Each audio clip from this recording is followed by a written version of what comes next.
you want to talk about money?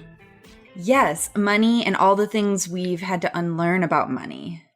You know, money's a funny one because it's one of those things, like when I first started digging into like my beliefs around money, especially like my conditioned beliefs, I had already like gone through and done that with like sex stuff. And it seemed obvious that that was there because I like feel like I felt it more overtly, like guilt, shame, whatever. But for some reason, money was like trickier for me to pinpoint. And also it wasn't like, it had to be like explicitly pointed out to me.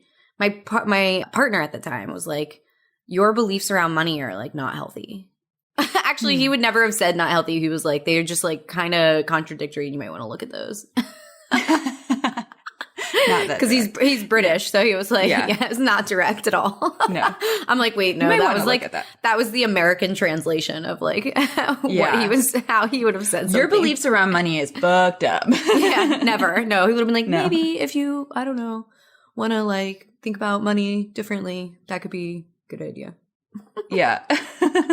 So what was he pointing out when he was saying that? It was such an important conversation for me. I was actually at the Vault in Asheville, sitting at the bar. Yes. Will not forget it. Because I had this whole period of time where I thought, we just jumped into my beliefs about money. Let's do it. Well, because it's funny to me because it's like, I don't know. For me, money was something that I just didn't think about the fact that there were a set of beliefs that we have around it. Do you know what I mean? Right. Like that to it wasn't me, just that was everybody. Like yeah. It wasn't as obvious to me that that was like the case. And then, so anyway, yeah, we're sitting at the Vault, literally in Asheville. Used to be one of my favorite spots. Oh my gosh, I need one of those burgers. But yeah, and we were just kind of talking about life. And I just remember I had so many judgments of wealthy people. And I was basically just like talking shit about how unfair everything was in the United States and how wealthy people were like part of the problem and how I wanted to like help be like, you know, he was asking me like, what did I want? Like the biggest things out of my life and how I wanted to like help as many people as possible. And how the only way, I mean, he was asking like questions, right? So this is like generally what's coming out of my mouth, a summary, and how I wanted to help as many people as possible. And how at one point in time, I even like thought about being a social worker and that was going to be my path. And I was going to like work in some inner city with like inner city kids. Like that was like almost my path at one point. And how that was going to be the best and only way that I could like have a big, positive, meaningful impact. And big is like the part where he was like, is that like a bigger impact? Like, can't, you know, like that's like very like one-on-one work where you're like, and he's like, not that there's anything wrong with that, but like, what if there's another way where you can like impact more people and you don't have to be a martyr? Like, I just didn't realize that I was such a martyr, basically. Which in itself is a whole belief around like being good. That being good is being like miserable.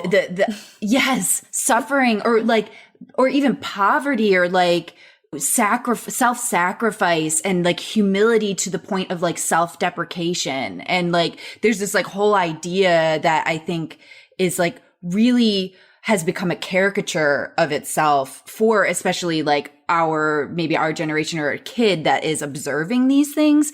And we kind of like take it to this like nth degree and idolize this version of a person that really seems pretty miserable, honestly. Yeah. Oh, you know? Absolutely. 100%. I was like, suffering is virtuous. Righteous. Yeah. Virtuous. Yeah. Suffering is virtuous and life is hard. So I might as well, I don't know. It was just like those were my beliefs that good people were poor. There weren't good rich people. It was so gross. It was so bad. And then he just asked a series of questions that were super simple. Like, what if you, like, how much more energy would you have if you weren't suffering? You know, and you were able to like help. Like how much more could you help people if you were not just like struggling to pay your bills every month? Because how much energy does that like take up? And how much, and like, it just like, I don't know, just asking me a series of questions. And I got mad. I was like mad at him because he was challenging these like beliefs of mine. Ended up in a place where I was like, I have like a set of beliefs around money that I haven't really necessarily like chosen on my own. And where did they come from? Yeah. So like, let's unpack that, because I think it's like, it's just so fascinating because we have all these unconscious belief systems that literally run our life, you know what I mean? And create our reality. And, you know, and then you're like sitting there, like not able to make ends meet. And you're like, why is life so hard? I'm a victim. When the reality is deep down, you believe that if you were to make, at that time, if you were to make lots of money, that would mean you were a bad person and you took advantage of people. Yes. Right? Absolutely. But I didn't know that consciously, right? Like right. So how did you kind of like bring those things to like your consciousness? How did you like? So how did I bring that conscious to, well, I think it's like with anything that you're trying to like examine and unlearn is to just become a little bit more aware of your thoughts. And actually what helped, I think first, was noticing what other people said. You know what I mean? Like, I think that's a little bit easier to see than it is to see in yourself sometimes. And living in Nashville, the friends that I had there were, you know, they love to hate the tourists, right? You know, that like that whole attitude where they're like, such a these thing. Rich people come into our town and they, you know, they come in and they just like, I don't know, tourists. Yeah. But like, it's a tourist economy. And I'm like, you're a bartender and you make so much more money in the summers when these tourists are coming in and like drinking at your bar. Yeah. So it was more like noticing things like that in other people, or noticing like people in my family. Maybe I don't know, just a sister would be like, I would be like, oh, what a beautiful like necklace.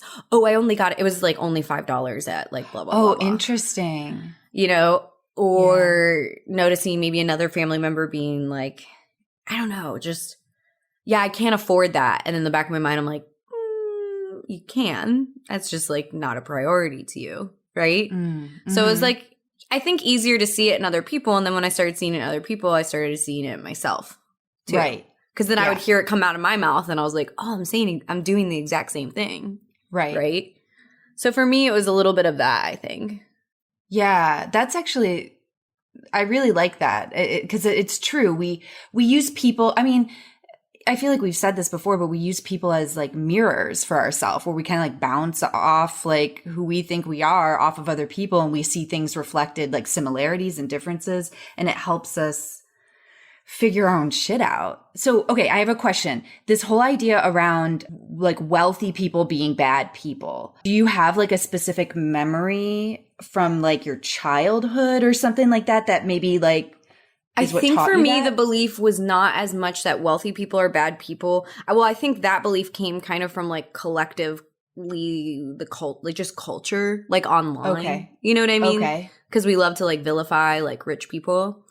But I think what was more my belief was actually that like not spending money on yourself or maybe not having money is virtuous.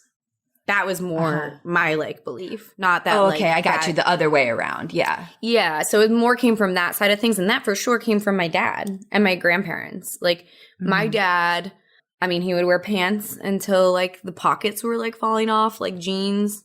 He would, like the story I often tell is that he had this Ford Explorer, which he bought from his brother for like a really like great price. It was like, and the driver's side door like didn't work. So he would climb through the passenger side door to like get in the car. And this is like when I'm, I don't know, I was probably like middle school or high school. And it's not like, I mean, we weren't like super poor. Like we lived in Montgomery County, Maryland, which is like not the, you know what I mean? And like, I mean, he's a financial advisor. So I grew up actually kind of with like a warped sense of like what we had and didn't have. Also because my mom constantly says, I can't afford that. We can't afford that. We can't afford that. We can't afford that. So I actually like, it took some time to realize it probably wasn't until college where I was like, oh, we can afford that. It's a more of a priority. Than it is about being able to afford like a shirt. You know what I mean?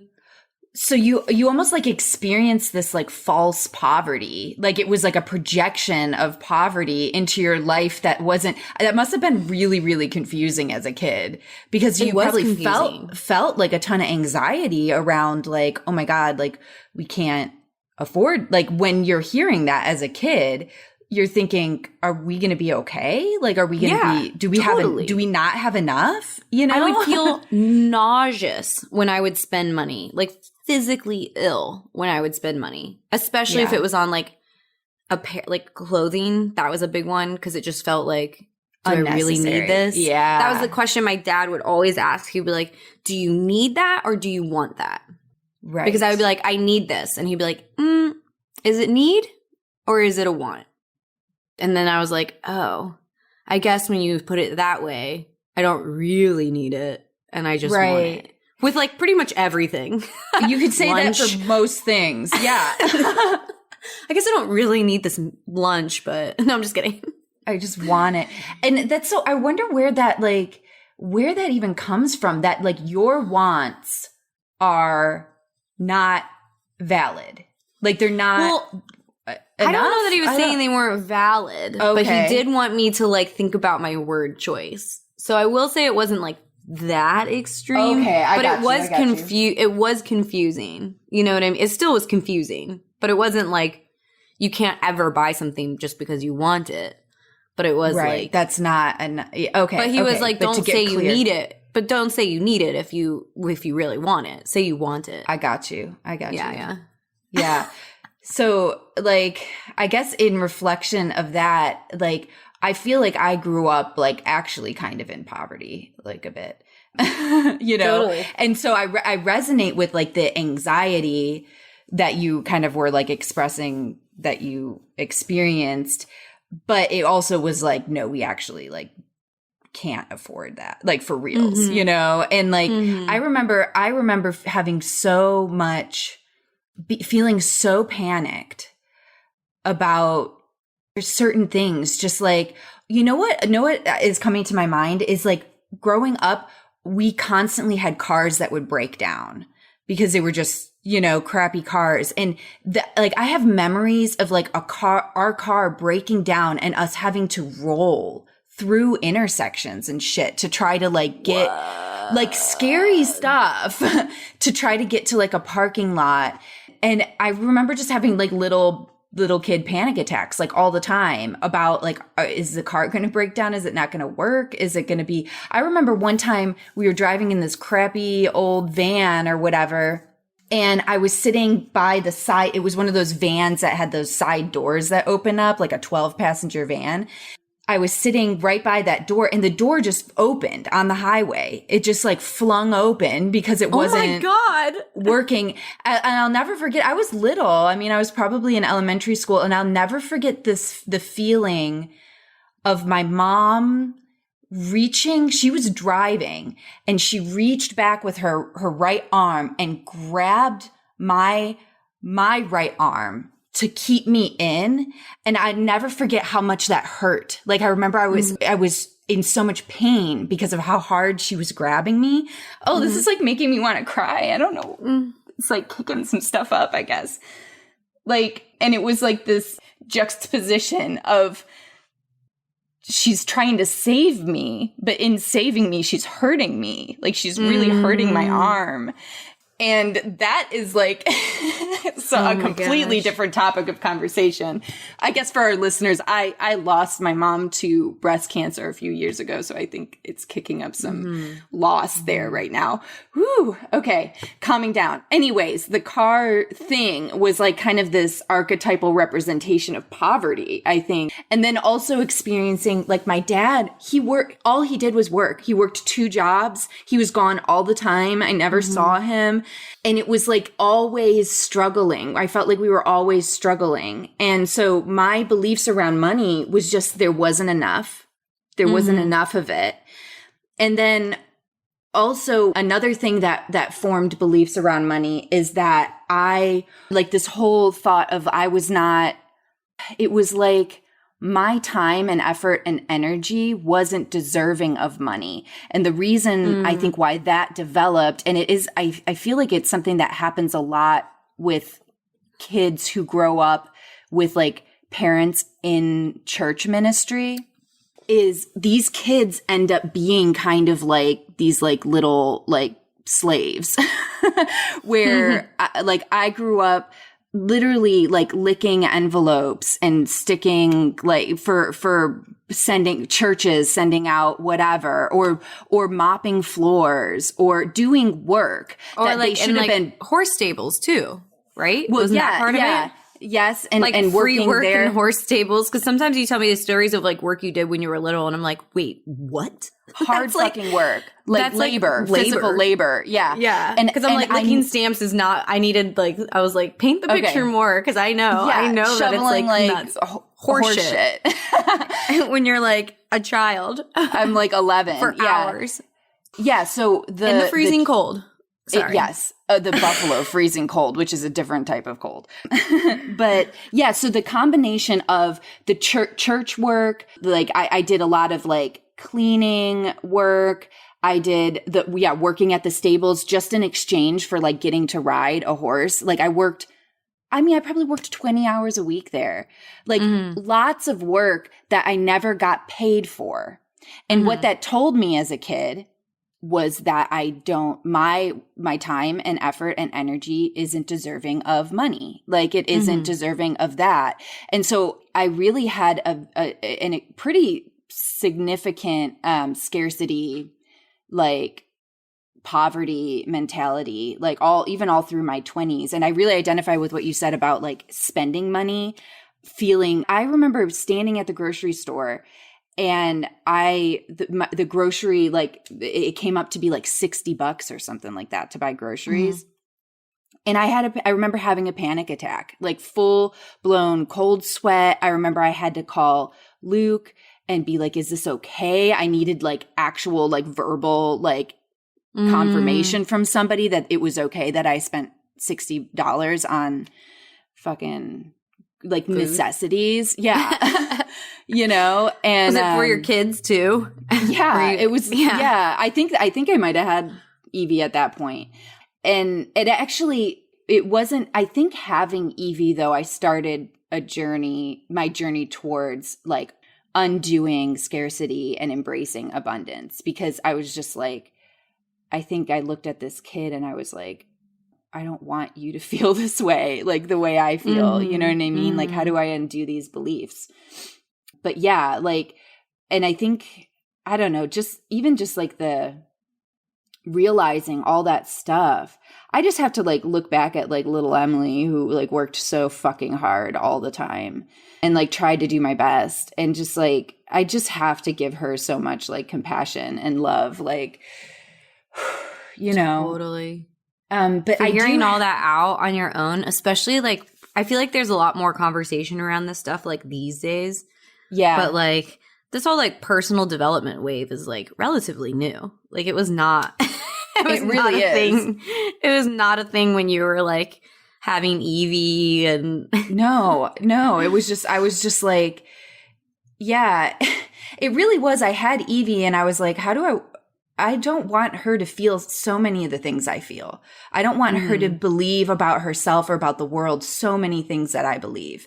And like, that's really what like started me on like this journey of kind of trying to understand what those beliefs were and then trying to decide what I wanted to give my kid, you know? But I do have, going back to kind of like specifically money, beliefs around money, I have this one memory that I think was like a pretty, like, it kind of captures like how I felt about money. It was pretty defining of my beliefs around money. And it was at this horse stables that I worked at. And I adored it there. I loved working there. I loved being with the horses, even though I didn't get paid. I just loved being there because I was like kind of obsessed with horses. And both of my sisters worked there as well. And I remember we were probably like 13, 14 maybe, and it was Christmas time. And I remember the owner of the stables wanted to give us a Christmas gift, you know, and she gave all three of us, we were just standing there. I remember this vividly. And she handed us all envelopes, and we opened them up, and it just had cash money in it. And both of my sisters. I just love that you said cash money. I'm sorry. Cash money. I know. What am I, like? I don't know. That just sounds like a 70 rapper. years old. Oh, it's not an old person thing. Okay, that's I don't cool. know. We went different ways. Cash money. Yes. Yeah, we did. Yeah, cash money in there. Okay. Yeah. Cash money. So my sisters pulled out, I think that they had maybe like $40 in their envelopes. And I pulled out like a wad of cash. It was probably like $150 or something in there. And that experience of standing there in front of my siblings and effectively in that moment, what was communicated to me and what was communicated to my sisters was that I was more important than they were and I was better than they were, right? And none of this was did not consent to any of this. But like, so that happened. And Wait, then, did you work more? I don't remember working more. I just remember I loved it. And I resonated with the whole horse thing more than my sisters did.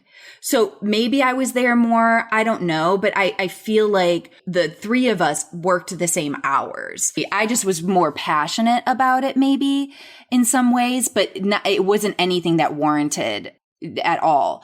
And I know that the owner of this farm, she was just trying to, I don't feel like it was obviously malicious, but I think she was just trying to acknowledge like, you know, how much I loved this, or I don't know. I honestly don't really know what, but she was doing this thing where she was playing favorites and was pitting me and my sisters against each other. And to this day, I am like, I feel like that did damage. I feel like that did a lot of damage with my relationships with my relationship with my sisters. And so that happened. And then I remember feeling I just like was mortified. Like I wanted to die in that moment. Like I wish I could have I wanted to give that money back. I wanted to say, no, I don't want this. And I felt like this thing was happening to me that I didn't want to happen. And it was in that moment, what I think the belief system that kind of crystallized in my mind is that money is bad and it just hurts people. Like it hurts people. It hurts the people you love. And if I make money, it hurts the people I love. Oh my gosh. Whoa, that is so intense. It's Holy like shit. Talk about like a really loaded like 5 fucking minutes that happened in my life. Have you talked about this with your sisters like as adults? Please do. I want to hear about it. I feel like I may have talked about it with my younger sister. I don't know. Maybe I do need to bring it up. I don't really recall specifically having a conversation. This is like my new favorite thing to do is to bring up memories like this to my siblings, but not tell them my whole side of the story and just say like, what do you remember about this moment and how did you experience it? Because it's usually so different. It's so different.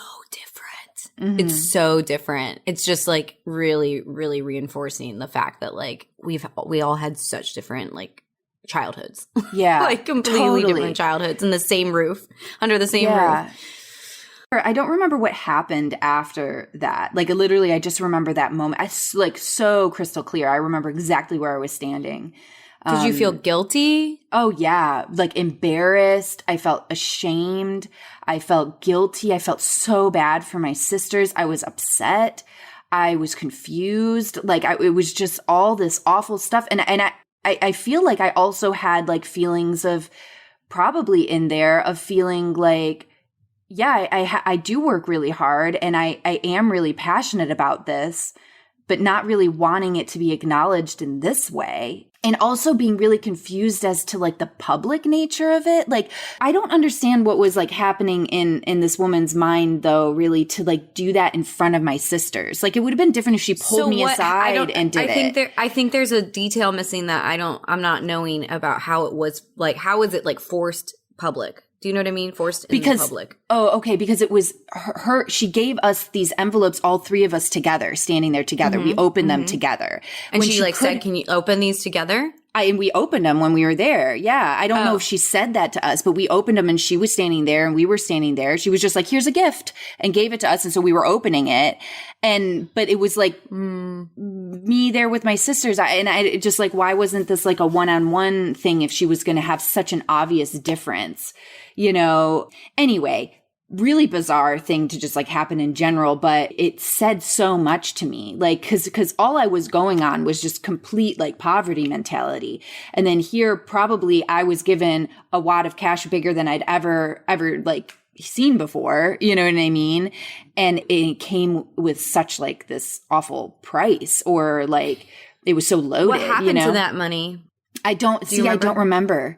I don't remember what happened after that. I don't remember what conversations I had with my sister. You just blacked out. I think I blacked it out. There's so much of my childhood that's just like nothingness. And I should talk to my younger sister about it, because she's got a great memory, and she probably would remember what happened. Like, oh, you should after that. I mean, just throwing it out there, if you want to, you should have that conversation, and like when we start on the next one, you could tell us like a follow up of the conversation. Okay, that's a good idea. Yeah, I could call her today and talk to her about it. I would love Yeah, to hear what she says. what about actually that. happened around that story. Okay, that would be fun. Yeah, I'll do that. Not even what actually happened. It's two people's perceptions, right? What Like, who she knows? remembers, She yeah. maybe like, I don't know. It would be And maybe she doesn't remember it at all, but she's got a my much gosh, that would better be- memory than I do. That would be really interesting if she was like, yeah, I was just like super happy for you. I was like, yeah, of course doubt Emily got it. this. She works here way more. Yeah, no, I'm just kidding. I doubt it. Yeah, in a beautiful Wouldn't world. that be?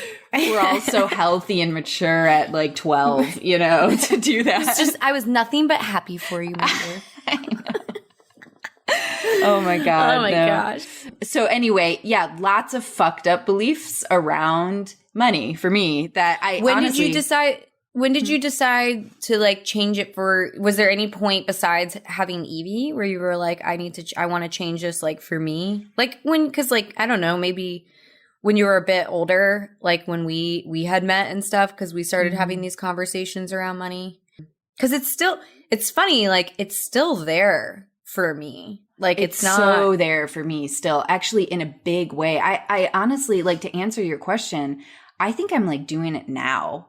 Like, I Yeah, think it's me like too. right now I'm doing it. I think I've been conceptually like digging in and trying to like get really curious, I think, for years, like since I've known you, and we've talked a lot about it. But I think for me, it's like right now I'm actually really realizing like how much I still like have limiting beliefs around it. Like still, it's like still actively like showing itself. I feel like, well, and I think that, you know, I feel like we have like in private conversations talked a lot about how money and abundance is directly correlated to your sense of self-worth. Like, do you feel deserving or not? Do you feel worth like having your time and your energy and your effort or whatever being acknowledged with money? And so many people struggle with not feeling deserving, undercharging, like just like not feeling like they're worth it. And so it starts there, really. And I do feel like that work I've been doing a lot of, like trying to like reconnect to what I believe we all have like an inherent sense of self-worth, and you just have to like unbury it. You know, you have to like find it again. You know, it's not like, I don't believe it like is broken, or it just gets buried and you have to rediscover it. And so I feel like I've kind of done that work and feeling worthy and deserving of like abundance. And then now it's, I don't know. What was your question? How is it showing up for you today, maybe? Something like that. Yeah. Like a recent example. I think, I don't know. And I feel like there'll be people out there that can resonate with this, but I definitely experienced a rather more of your typical patriarchal relationship or marriage where the man made the money and I raised the kids.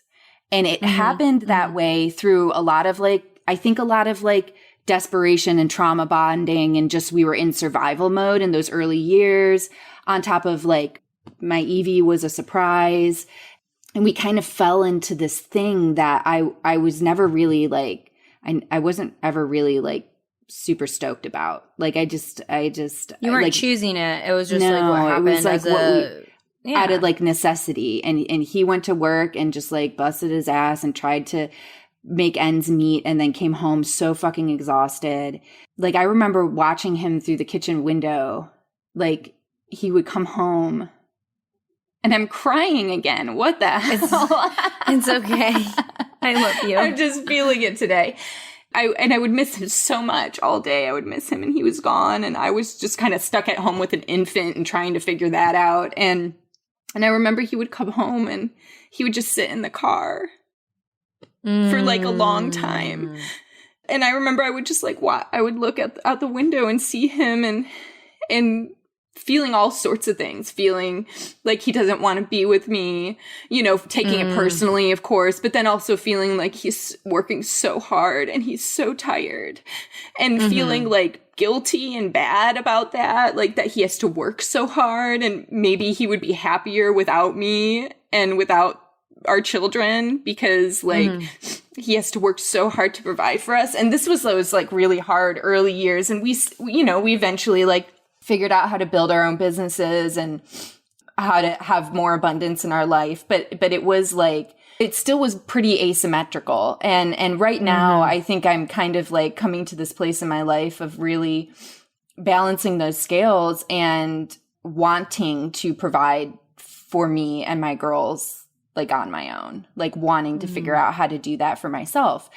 And that it feels big and daunting in a lot of ways, because I'm so accustomed to this one way of doing things. But I also was like really deeply like not satisfied in a lot of senses, just feeling like I was capable of so much more than being like a stay-at-home mom and raising my girls, even though I never really did the stay-at-home. I like always, even, I mean, I was teaching classes or teaching art or kids how to play the piano or starting little bit side hustle businesses. I was always doing something, working for artists, you know, I was always doing something because I couldn't just like sit there with babies.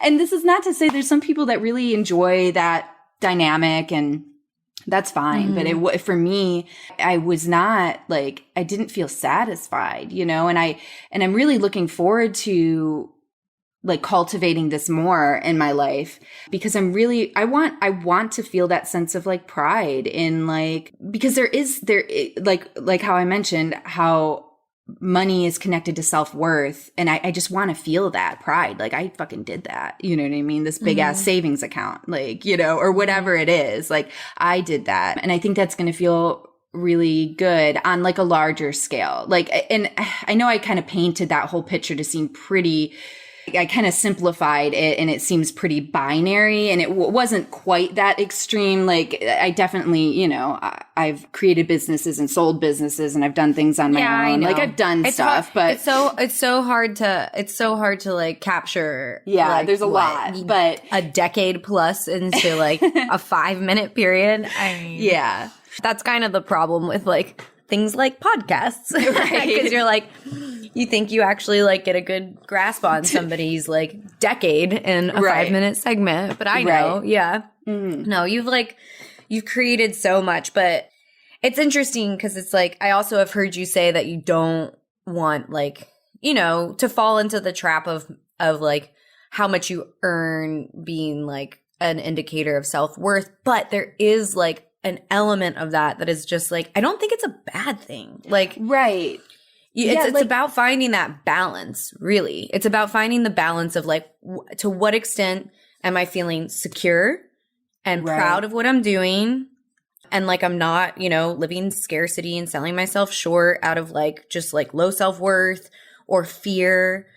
But also like, how do I make sure I'm keeping myself in check so that I'm not always like going just for the sake of like trying to grow. And also, like one of my mentees, actually, because I have some students that I mentor, we were talking and she was like, I just want to get to like this amount of savings, or I want to have like savings that makes me feel like safe and secure. And I was like, how much is that? And she was like, ooh, I haven't really thought about it. And I was like, the thing is, I feel like you want to pick a number, because if you don't pick that number, you're just never going to like You're feel never that gonna sense get of there. security. Yeah. Yeah. And you're going to be like, okay, so a little bit more, a little bit more. And she was like, oh yeah, like you're absolutely right. Whoa. So like part of what we did was like pick that number, because that is like having savings is makes you feel safe around just like unexpected life events. But yeah, that's it's like just a really, all about finding that balance. Yeah, that you bring up such a good point, because it's like money and self-worth are connected, but money shouldn't define your sense of self-worth. For sure. Money should be an expression, like a symptom of your sense of self-worth, right? Like you have a high sense of self-worth, and it's reflected in like the abundance and money flowing to you. And then it's also interesting, like, to see that, like, I don't know, like scarcity mentality has nothing to do with how much or how little money you make, really. Totally. Right? Because like I feel like you expressed it like with your family who had enough money but still had a scarcity mentality. They feel scarcity. Yeah, exactly. And like I remember like even seeing that in some family members that have tons of money, and then but I feel so much scarcity and anxiety from them, and like even to the point of like people will be almost manic and obsessive about their savings or refuse to spend money. Sure. You know what I mean? And then there's all this like, so it's all about, like finding a balance and defining. It's about how it makes you feel internally. Yeah. Like if it's controlling you from via fear, like that's in either direction, like that is when it's like problematic. And the other thing is like you can feel it. Like I have moments of scarcity get kicked up. Like remember I was visiting you recently and I had this like very unexpected large tax bill from switching accountants, and I had an accountant who was like not doing my taxes properly. And then lo and behold, once the accountant like fixed it, he was like, you owe a fuck ton of money. Yes. And I was just like, what? That was like a thing. Yeah. And I had scarcity because of that. It triggered me. And I was like, oh, I was freaking out. And then I was also freaking out at Ben because he was like, well, how did you not know? And I was like, don't you dare. Like, it was just like so triggered. Yeah. Because it like triggered my, like, I have a thing around feeling irresponsible with money. Right. Uh-huh. And so we like hopped on I'm like, I will admit, because I have wanted Ben to be a part of like the finances of my business, because it does feel good to have somebody to like bounce ideas off of. But I like made him get on a call with my accountant, and I was like asked, directed questions so that the accountant would show to Ben that I am not irresponsible with money, and that it was a mistake made by somebody else other than me. And I was like, see? Oh my God, I love you so much. I was like, no. And he was like, and he is not trying to say that I'm irresponsible with money. He just asked like a very simple question. A reasonable question. Yeah. A reasonable question, like, how did you not know? And I'm like, I did know. That's why I hired a different accountant. This is triggering everything in me. This is like all of my money fears. Yeah. And that was like a big day of scarcity where I just was like nauseous and like feeling like, oh my gosh, who am I to be running a business? And how could I have like made such a mistake? And what was like, that was just like the fucking worst. Not to mention like other stuff was going on in my life. And I was like, much. Do you remember us? Oh my God, our poor selves. But yeah, I know. I like remember in that moment noticing and saying to myself, this is what scarcity feels like. Like, because I've experienced it before, but not maybe in such a way where it was so clear to me what was happening that I could be like, this is what it feels like, and like remember that. So when it comes up in smaller ways, it's like easier for me to identify. You know what I mean? Because it's a feeling in my body.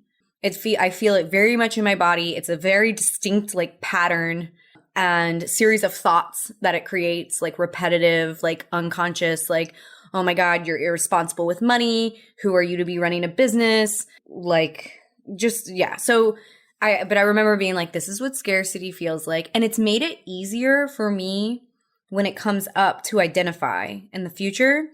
And when it comes up, I don't know. I don't make good decisions from a place of scarcity. Cause in that moment, I was like, I literally had a fleeting thought where I was like, I need to let go of all of my contractors. I need to like basically like fire everyone. And like, because I was like, I have to, like, I can't, but the thing is it wasn't that like dire of a situation. It really wasn't. It was awful and didn't feel good. And huge unexpected bill, but it was okay. Like, it really was okay. But like in scarcity, I was like, I have to fire everyone. And then I had to like calm down and realize, like, one, that's not necessary, but two, like I just wouldn't do that. Like, can't just like up and be like, sorry, none of you have jobs anymore because I'm freaking out because I like poorly managed my business. Like, and so I remind myself too, I'm like, I don't make good decisions. Yeah, in a that's place not of scarcity. the place. I'm not calm. I'm triggered as fuck. Right. And so much fear. I make fear-based decisions that are not usually the best decisions. Yeah. And so I had to like, I had to remind myself, and I actually think you helped me. I think you said something, because you love to tell me, like, you don't have to make a decision right this moment. This is not the time to make a decision. Yeah. Yeah. And that's like one of the most helpful things. Because like if I call you like super triggered and upset and anxious or in a scarcity moment, you're always like, you don't have to make a decision right now. In fact, I would recommend that you don't. Yeah. Yes. Oh, but that was intense. That whole period of time. I It was just, remember- like, a disaster for like a week. I know, it was so much. Like I remember you even saying stuff like, I can't go out to eat anymore. Did I say that? Yeah. Like you're like, that's done. It's done. My immediate thing was like, I have to eat rice and beans forever. I know. And I'm like, that's not going to really like fix anything. But yeah, I get what you're saying. Like I get oh my that gosh. feeling. See, tell me more, because I actually don't remember saying that. Like, there was that. There was other things like, yeah, just like really small things that would make no difference really in the scheme of things. But they were just like, I can't eat out anymore. I think it was like that, or I like can't buy things for myself. Like I can't buy clothes, I think is one of the things, was like I can't go shopping or whatever. And it was just all these very, like childlike scarcity things like bubbling up. And I just remember being like, okay, like that, that makes sense. You're feeling like that. You'll work through it. And then I don't know, is this a good segue into, I love our story of our summer or our week of where we practiced abundance. And what year was that? 2019? Yeah, 2019. 2019. Basically, yeah, I mean, you came to visit and we were talking about abundance and scarcity a ton. Well, do you remember when we went? No, I know I'm interrupting you, but do you remember when we went to, was it I can't remember what restaurant, Elefante, and we were sitting there and you ordered Elefante, right? And we ordered lobster. And you were like, I have to tell you something. You were whispering. You're like, I have to tell you something. I don't know how to tell you this. And you ended up just like telling me that your business had like broken like $1 million or something like that. Yeah. And you were like, I haven't told anybody this, but I'm telling you. And you were like whispering. And you were like, it makes me so uncomfortable. I know. I was like, because it was something that I was like when it happened, when like that like number crossed over, and I was like, I remember being like saying out loud, I was like, I'm a millionaire. Right. It was so much. It was so big. And the thing is like, I want to just clarify, because I think people forget, like, there's like a difference between like the revenue in your business and what you're actually being like paid. Right. So it's like, but still, like, it's my business. Right. Yeah. I remember, like, I was like, I didn't have anyone I felt like I could tell besides you. Yeah. Which I think is like, it was twofold. It was partially self-imposed because of all the fears about like not earning money and that being like virtuous. Right. All the things we've already talked about. But two, I just like, I don't know, you're my best friend and I tell you everything. Yeah. Fuck. I was whispering. You were whispering. I just remember that. So, and then I was like, how the fuck do you eat a lobster? Like, and you were like helping me like eat a lobster. I'm just like this poor girl coming from like, you're feeding me lobster. It was just the most hilarious. Lobster. It was just like the most hilarious, like a whole conversation. But I remember it just like, when I look back at that week and that conversation, it was like this like whole, I don't know, blossoming. Like we were open, both of us were like opening up into this whole new idea of abundance. And we got to go back to the lobster conversation, because then I was like, I don't remember whose idea it was. Please fill in the memory gaps. But basically I was like, I think we need to like practice abundance, or you said it. Yeah. Or I think I did. Cause I was like, let's do it. Yeah. Cause I was like, let's celebrate this huge milestone and let's practice what we've been talking about, abundance versus scarcity, and just have a weekend of like abundance where we go like shopping and like just buy ourselves really nice clothes and things, which by the way is like really hard for me. And I also like, I kind of like don't care that much about clothes, like ultimately. Right. And I really like don't enjoy shopping, but we were like, let's do this. I know. And both of us let's were get wearing matching popsicle tattoos. Yeah.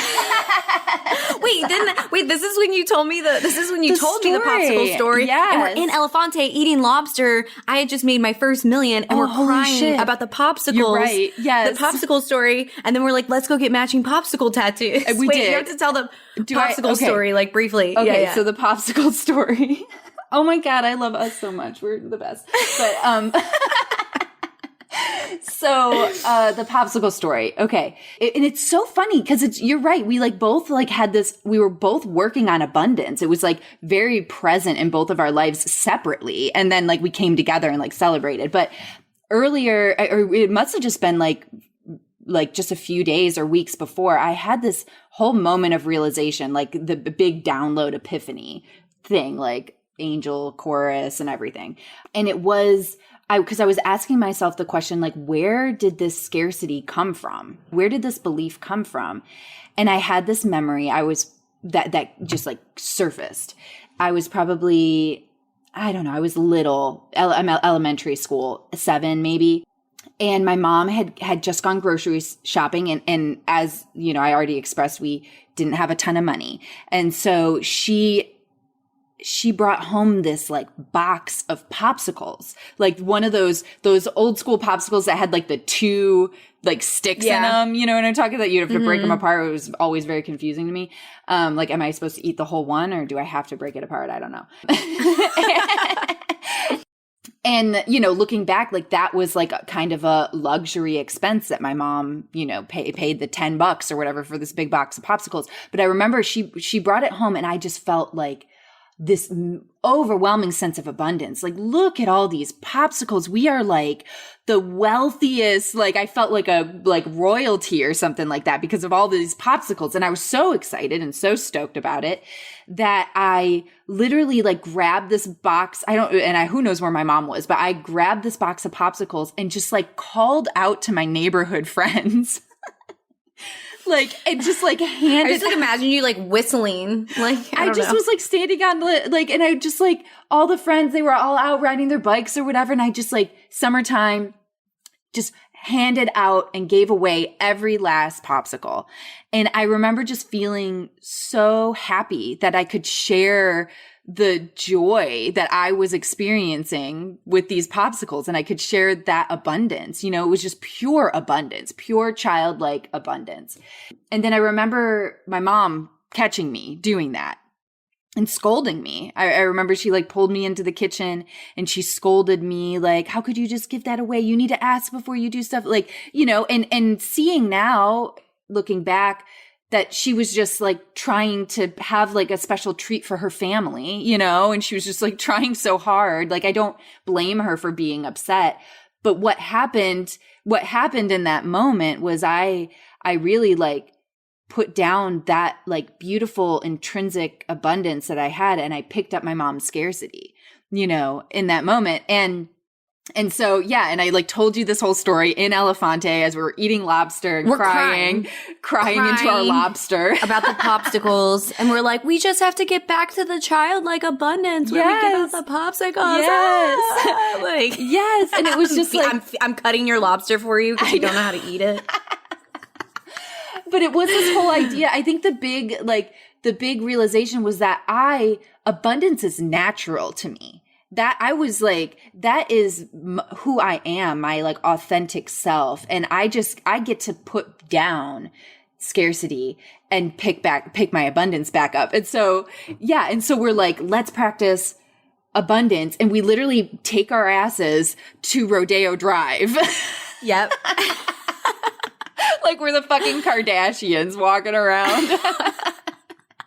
Which this is all just like so wildly out of character. We're me. so like, I just uncomfortable, both of us. We literally have not gone back. No. Like, oh, probably this never. This is a one-time thing. Yeah. We like both were wearing our like Amazon flip-flops or whatever the fuck. Yes, we were. I was like, do you know how much of my clothes are just like cheap? And I was saying, I actually remember explaining, I was like, which is actually like not in alignment with my values. Like I would really like to purchase like made in America, like quality, like a few quality things that are like not just like the cheapest things you can find. And I don't know, shifting into that has been, I don't know, important for me. But yeah, so we go to Rodeo Drive. We like buy all these clothes. We go to this lingerie shop, and the lingerie guy was so annoyed with us at first. Right, because we were taking up like one of everything. Yes, into the changing room. One of like everything into the store, and we're like trying on all this lingerie for each other. And he's annoyed because he's thinking we're just trying things on and we're not going to buy anything, right? And then we like pile it up onto the register like counter to pay for it, and he was like, "Oh." And his like attitude just yeah, he started like giving us gifts and like bringing us. He's like, "Is there anything else I could get?" You're just like you like flop down this giant pile of like, "Okay, this is the yes pile, but we're gonna keep trying on some more things." And he's like, "Oh, let me know. Can I help you get this? Can I?" Right? And he's like, his attitude like 180 degrees. Yeah, he was like, "Can I get you some champagne? Would you like any strawberries?" It was so we have funny. that in another size. Let me go get that for you. You just stay right there. Okay, and then let me paint this picture. I remember he was ringing up this pile of lingerie, and it was a lot of money. And we were both standing there holding each other, our arms wrapped around each other, saying like, "We're okay. We're gonna be okay." Like, well, first it started with like. And actually, before we were holding each other, he's ringing it up, and I look over at you, and you're looking down at your phone, and you look like you're gonna throw up. And I was just like, I was Emily? like panicking, yeah. And you were like, you like looked up at me, like just like barely like lifting your head, like looking at your eyes at me. You're like, yes. And I was like, we're practicing abundance or something like that. And you were like, but like I was saying that to you, like for myself. Yeah, yeah.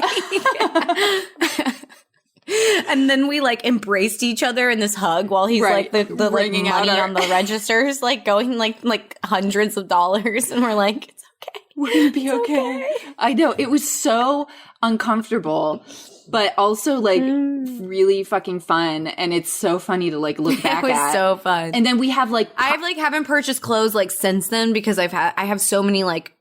That's one thing that's like nice about like what we did that time. I have like dresses and like jackets and like clothes that I'm still wearing because they were like really high quality, really and nice so pieces. Nice. Same, like that I like still, and I love them all. Like they're not like cheap crap that I bought just because like my other pair was like falling apart. Right, clothes. They're like precious and quality, and they're still here. And I haven't really been shopping since. I know, for real. Like same. It's just like a different way of doing things. Lingerie, still rocking that. Like hell yeah. Oh my gosh. It just was like, I remember just feeling so fucking lit up. Like just like it was such a big, like, I feel like for us, it was just such a big paradigm shift for us, you know? Yes, yes. Well, there were times where I'd be trying things on out of the dressing room, and I would be hesitant to purchase the thing because of the price tag. And you would be like, does it bring you joy? Because that's what we're doing right now. And I was like, yeah, it does. I'm going to get it. Or I would try something on, and I was like, it's not really doing it for me. Yeah. And like just making purchases based on that for like an afternoon was so different for me. That also, one thing I will say is, because I'm sure this can be like problematic for some people. Like I could probably like go into I know people have like shopping addictions and stuff. But one thing is it broke through and like really shifted me into a new place of abundance. But it's also not something I like felt like I needed to do all the time. Right. So it didn't become like it lost. It's like the scarcity around like doing something like that lost its power over me in that moment. But it's not. I didn't like swing over into like mega shopping mode. Yeah. Yeah, like a shopper. Like I still am not. I still like don't really enjoy shopping. Right. But if I see something I like really love that's like quality, and I know, and I like ask myself, am I going to wear this all the time? Because some things I'm like, oh, like this might be a few $100s, but I'm going to wear it every day. Yeah. Like I don't know, like a jacket or something like that. I Yeah. have a thing for jackets. You do. That's like my, It's like your I fetish. have a jacket thing. You have a jacket my fetish. I do. I really do. I like have 3 pairs of shoes, but I have like 10 jackets. Yeah. I know. I like don't get the shoe thing. I'm not a shoe person. Yeah. And there's like the bag Or thing. purses. I have one purse. Yeah. I have one purse. Yeah. I don't like purses at all. You don't I wish I even- could just you like don't. never wear a purse. Yeah. You need I just like shove things in my back pocket. You need a fanny pack. My jacket. No, I put them in my jacket pockets. The jacket could be everything. Yeah, no, I think it is a good distinction to make that there was something about being so intentional. Like this was like a really intentional practice that we were doing. It wasn't like, swinging the pendulum or we were creating some kind of bad habit. We were just like consciously addressing scarcity and doing the opposit. And it was in a responsible way. Like we, you know, the money that we like set aside to do this with was like large enough to be like, what the fuck? Right. Are we really doing this? But like, it wasn't like crazy. I also remember whenever we got back, because I do this thing where I rip all the tags off of things. Full blown trigger, like panic mode. She like sits down with this pile of like expensive, beautiful clothes and just starts ripping tags off. And I'm like, ugh. She's like, what if you want to, she's like, wait, what if you want to return some of those? that And I'm was, like, like, my- what? We literally went through every single item in the store and we're like, does this bring me tremendous joy? Uh-huh. Yes. I was like, I'm not returning any of this. I'm obsessed with all of it. Right. It was like this last like bit of scarcity like rearing its head for me, because that is totally something that I do. If I make a purchase, it's like I protect. It makes me feel like safe or something that I could like return it if I need that money back or whatever. And it's just this other really weird manic expression of scarcity. And I remember you were like, sit down. Let's take the tags off. And I was like, okay. And I'm like ripping all these tags off and like panicking about it. But like, it was so true, like so many layers of it. But then we went and got these tattoos. It was so fun. Then we went and got popsicle tattoos. And we were telling the tattoo artists about our like little abundance experiment. Everyone in the parlors like what? looking at us and like, yeah. We had some of our bags with us, actually. We had all our bags with We us. came into the tattoo. Yeah, we came into with our giant, like, shopping, like, Rodeo Drive, like, shopping bags. Like, who are we? Yeah. And my dinged up, like, Subaru Outback. Right. Like, right. It was like our like attitude did not match us. No, we're like, it was we're trying. confusing. We're pretending to be Kardashians for the day. Yeah. Can we get some popsicle tattoos to commemorate? Oh my God, it was so amazing. But I do think like what we took away from that is like this better awareness of scarcity, a connection to our own like intuitive, like being able to distinguish, this like really brings me joy and makes me feel good. And it's something that I'm really going to get a lot of use of, as opposed to buying the shitty whatever crap that you're not actually going to wear because you don't feel good in it, you know? Mm-hmm. And choosing to like, I don't know what you said again. I just want to reiterate about the intentionality of the day. Like just choosing to like push through it and knowing that it's going to be like awkward. I mean, we were so awkward. And we were so uncomfortable. I mean, remember Clayton? The guy? Yes, like Clayton at All Saints. Shout out to Clayton at All Saints. We love you. Oh my gosh, I love him. But he was just, we're so awkward. He's like, let me help you. We told him. Yeah. We were like, we're practicing abundance and we're going to like get things that we really love. And he just like dressed us for hours. Oh my gosh, Clayton, I love him. I know. I remember standing there in that jacket that I got from there. That leather jacket. Yeah. And just like having another panic. You had to like talk me through. And you were like, and I was like, this jacket is amazing, and not feeling worthy of it. And you like talking me through the jacket process. It was just so much. It was so much. But I feel like it was. And your boots that you love, those pointy, witchy boots. I just wore those like last night, and I will wear them They're so forever. awesome. Yeah. Mm-hmm. Yeah, it was a really powerful, and I don't know, maybe there is something about like acknowledging like whatever limiting belief that you might be working through and having like a really intentional practice around it. Like I am going to do like, you know what I mean? I think there was something like getting a massage. You know how crazy that felt to me like early on and I've seen that with other people, especially in the Master Your Mindset group, which is our like Facebook group for people who've taken that course. But getting a massage is such a common one that people are like, I don't feel worthy. Who am I to lay down and relax for an hour and like treat my body to like this really like luxurious thing? I mean, I used to be the exact same way. That's such a good way. Or getting your nails done. One of my mentees, I was like asking her about areas where she like beats herself up. And she was like, I beat myself up every time I get a manicure because I'm just like, who am I to be like, and I'm like, all right, we're going to stop doing that. I want you to go like, and so we put some intentional practices around getting a manicure because I was like, what's the, like, you're already getting them. Like, yeah, why it's not beat like yourself stopped up? you from getting them. Yeah. Like, so why not like let yourself enjoy it? Yes. Like, nobody's there standing over your shoulder being like, how dare you? Right. Look at you getting that manicure. You have to suffer now because of it. You're a horrible person. Right. Yeah. It's a big one.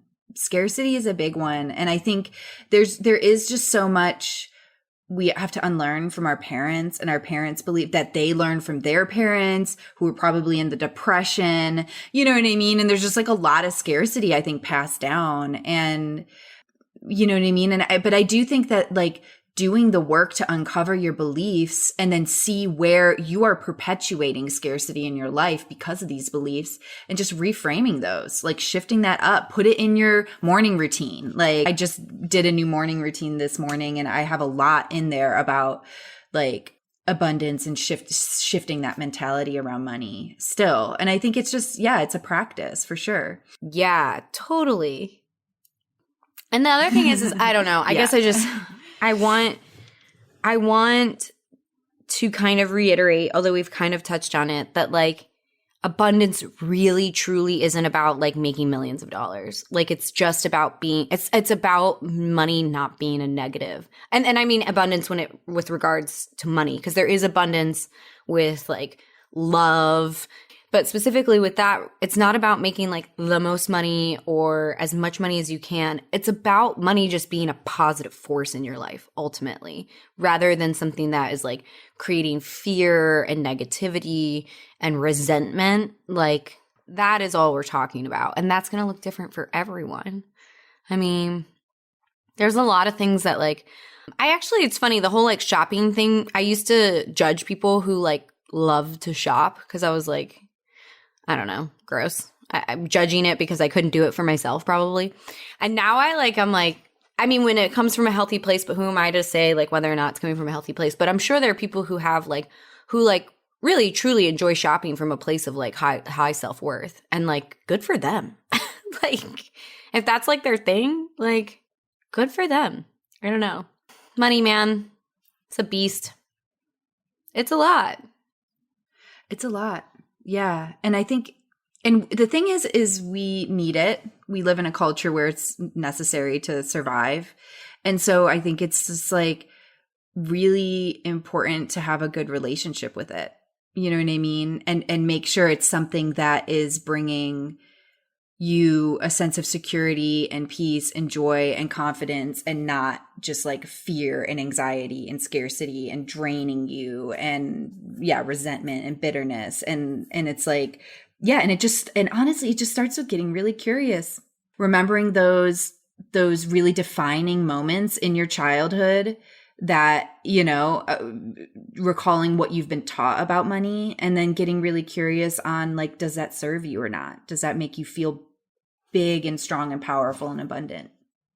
Yeah. Yeah. Money is a doozy. Yeah. It's always ongoing. I'm never like It's fully, a doozy. I don't know. I just don't think the work with money is ever done. I don't think any work is ever done, Yeah. really. But I do feel like I need to come visit you and we can go get lobster. We can go get lobster. I'm like I'm actually going through a phase right now where I like do not want any more shit. I'm like, I want no more things. Stuff.